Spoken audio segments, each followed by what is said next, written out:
Ciao friends, my name is Liz with Simple Italian Cooking, and thank you so much for watching. Today we're going to be talking about basil, fresh basil, and what to do with it when you're growing it and you have so much that you just don't know what to do with it. So that opens up a whole wide range of topics. I'm going to cover as much as I can in this video, but specifically what I'm going to be talking about is what parts of the basil plant you can use for cooking, how to preserve the basil, how to prolong the plant to keep it growing during the season, and how to collect the seeds so that you can grow it next year, and how to actually preserve the plant or the parts of the plant so that you can actually have basil, fresh basil, during the off season. So a lot of different areas, and I'm excited because I got a bunch growing on my back deck.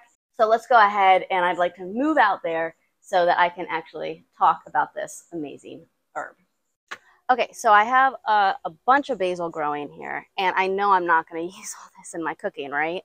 So let's talk first about some basics. So when you have your basil plant, whether you're growing it inside or you're growing it outside, how do you take the parts that you need for cooking without destroying and killing the plant? So basil is pretty hardy once it really gets growing in the heat.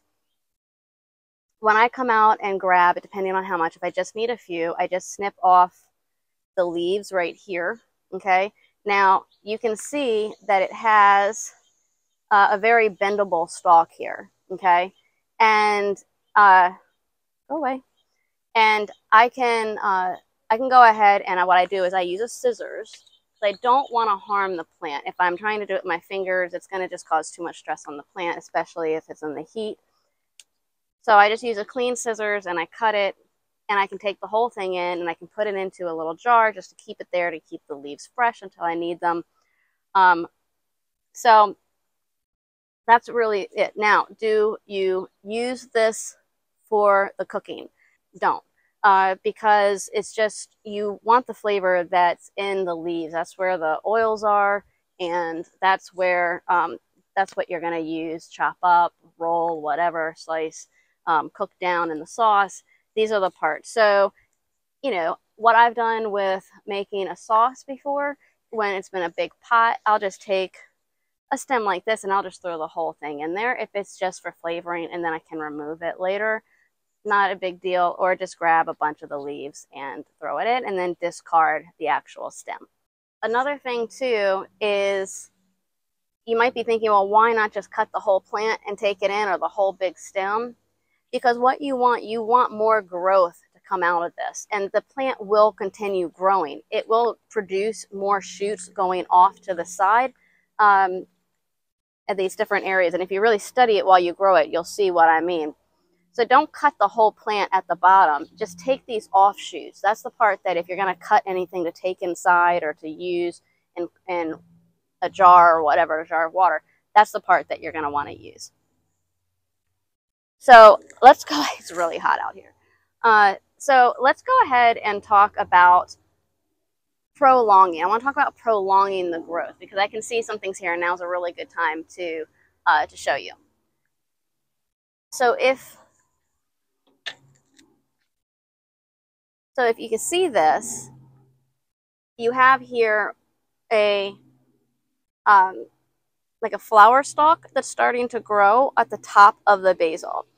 Now, it's too early in the season for me to want this to go to seed, because this is where eventually we'll hold the seeds. It's really cool. But I don't want that. I don't want this plant to think it's time to start dying out yet. So what I'm going to do is just actually clip off the end here and discard it. And what's going to happen is, now the growth, the plant's going to say, oh, okay, I don't want to send anything else to here. I'm going to send all my life juices down here, or maybe in these two stalks right here, and these will start to get bigger and then produce more leaves.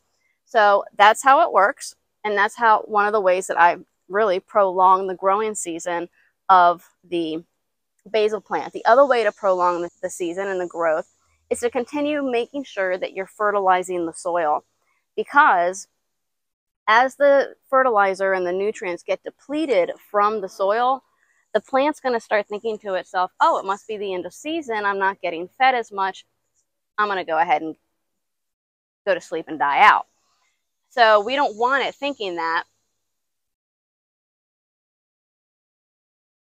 We don't want it thinking that. So we want to go ahead and keep the fertilizer going throughout the season, mid-season. Really, the type of fertilizer that you're using, probably just a regular vegetable type, whether it's liquid or granules, and it'll tell you there how frequent you need to be doing that. So mine were doing really bad in the beginning of the season, because I'll get into that story later, hopefully.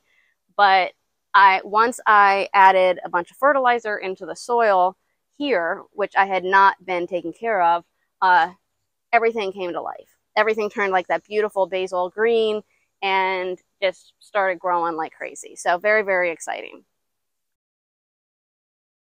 Another thing too that I just want to show is when I talk about putting these in a jar later, I'll get into that. The part you want to cut is along here. You don't want to cut the main stem and put that in a jar to preserve. You want one of the offshoots, because this is eventually going to produce roots. So I talk about that in a little bit. Another thing that you can do to kind of stimulate growth, and this is one of the things that I actually did, my original basil plant, when it was growing really tall and skinny. Remember I told you I didn't have much fertilizer in the beginning? So one of the things that I did after giving it a bunch of fertilizer is I actually cut off the tops of some of the plants. And you're going to think like, what? Why would you do that?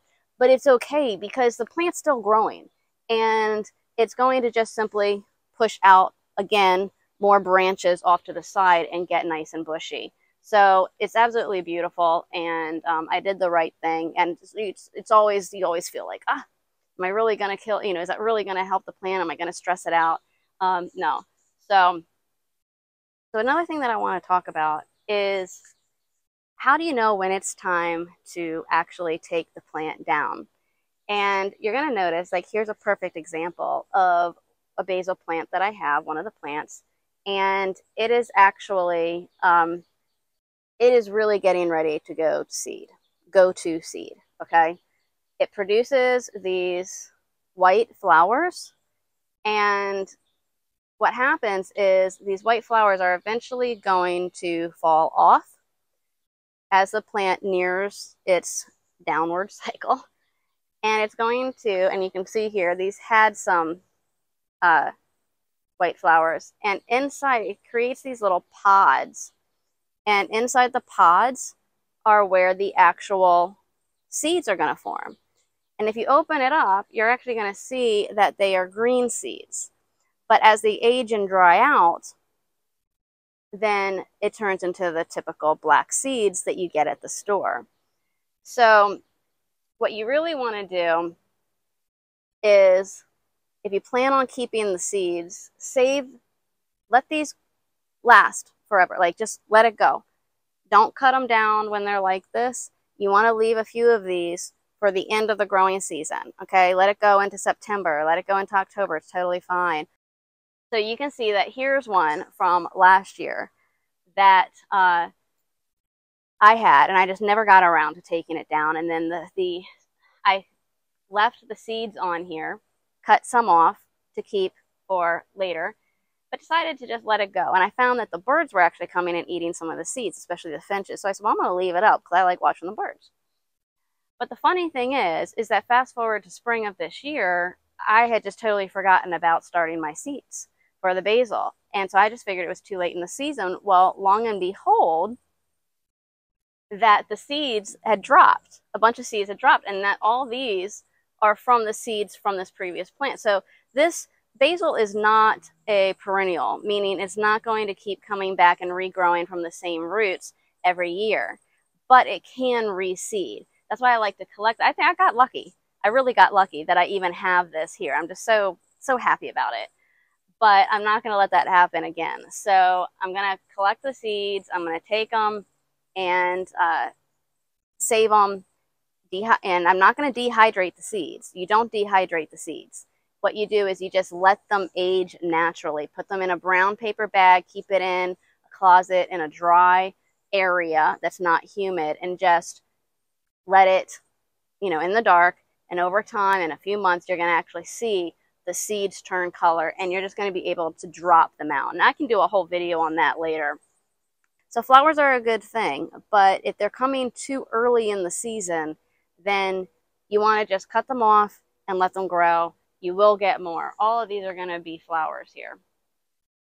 So I hope that was helpful. It's really hot out here. I'm anxious to get back inside. Okay, that was a lot to cover. I totally get it, but I hope you found it really interesting. But what are you going to do? How are you going to preserve these leaves once the growing season's over and summer's coming to a close? There's a few different ways. Now, I have out here ice cube trays. This is one of my favorite ways, probably, one of the favorite ways that I have for preserving them in the freezer. And what I like to do, and I have a whole video, so I'm not going to go over the how-to, but at a very, very high overview level, you simply fill it with water, cut the leaves, wrap them up, stick them in, and make sure they're all covered, and then stick them in the freezer, okay? You can use them for recipes where it's like sauces and stuff. It's never going to come out looking like a fresh leaf, but you can use it in recipes to get that wonderful flavor. Oh, so good. And another way, besides having to put it immediately in the freezer, is to take a stem like this. And actually, you can start it in a jar. It doesn't have to be a mason jar. It could be any type of jar. And fill it up with a little bit of water so that the water comes up to about here, okay? No more than halfway. And what will happen, keep it in some sunlight, and this little stem will start to grow roots. And it'll actually develop into its own plant. And if you get some liquid fertilizer for like hydroponics, you can add a few drops or however much is required, and you can actually grow a new plant from this. How robust it'll get depends on all the different types of factors within the growing environment itself. But I've done this to prolong the growth of herbs, my basil plants, for a really, really long time. So it's actually called the Kratky system. So look that up, do some research. You can also dehydrate the leaves and save them in jar containers like this. This is just an old jam jar that I had. It's glass, it fits well in my cabinet, and I just label it with some Scotch tape on top, basil, and I put the year. So using a dehydrator, if you don't actually have a dehydrator, you can do what my mom did growing up. She would just hang the leaves, grab them all together like this, tie them together, hang them on attach them to like a, oh shoot, what's it called? A clothes hanger, and put it in a brown paper bag. And then she just put it in the attic, and they would dry up just like they would in a dehydrator. So if you don't have a dehydrator, don't stress, because there's definitely other ways you can do it. And then lastly, the way that you can do it is use it in some recipes and then get them in the freezer. So even things like pesto. Pesto is a great way to use up a lot of basil leaves. Make a bunch of pesto, put it in an airtight container, label and date it, and put it in the freezer. So that's really good. But I do recommend putting them in small containers, because you don't want to thaw a big batch just to use a little bit with your pasta, on your pizza, like my reader does that emailed me. That sounds really, really good. I mean, there's just so many things you can do with pesto. So those are some options. So I hope you've learned something from all these different techniques and the information I've given you. If you have, or if you have your own tips, let me know in the comments below. But also make sure to subscribe and like so you get more of these videos, and sign up for our newsletter so you'll definitely get notified of even more information that we share. I love to share as much as we know, and it's always a learning process. So again, I really appreciate all of you, and thank you so much for watching. Grazie e ciao.